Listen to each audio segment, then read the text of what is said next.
અત્યારે આપણે દહેગામની નજીક બારડોલી ગામની અંદર ઉપસ્થિત થયેલા છીએ। તો બારડોલીની અંદર આપણે મરચાની અંદર આપણે પ્રોડક્ટ આપેલી હતી વેસ્ટીજ કંપનીની, અને વેસ્ટીજ કંપનીની પ્રોડક્ટ આપવાથી ખેડૂતને રિઝલ્ટ મળેલું છે। તો આપણે ખેડૂતના મોંએથી સાંભળીશું કે આપણે શું એમને રિઝલ્ટ મળેલું છે। તો ખેડૂતનું નામ પૂછીશું, શું તમારું નામ? ચૌહાણ હિંમતસિંહ જસવંતસિંહ। ઓકે, તમે વેસ્ટીજની પ્રોડક્ટ વાપરવાથી તમને રિઝલ્ટ શું મળ્યું છે?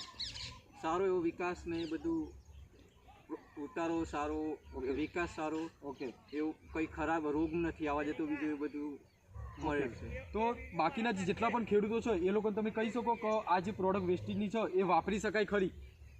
હા, કહી શકું ને, પદ્ધતિસર વાપરવી પડે વસ્તુ। ઓકે, તો એમનું કેવું છે કે ભાઈ દરેક પ્રોડક્ટ તમને આપે છે તો પદ્ધતિસર વાપરવી જોઈએ।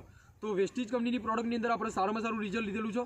અને બીજી વસ્તુની વાતચીત કરું તો પ્રોડક્ટ છે આખી વેસ્ટીજની, તો એગ્રીકલ્ચરની જો સમજી લો, agri 82, agri humic, agri granules અને પ્રોટેક્ટ જેવી પ્રોડક્ટો છે જે તમે વેસ્ટીજની યુઝ કરીને અને સારામાં સારું રિઝલ્ટ લઈ શકો છો। Okay, wish you well, thank you so much.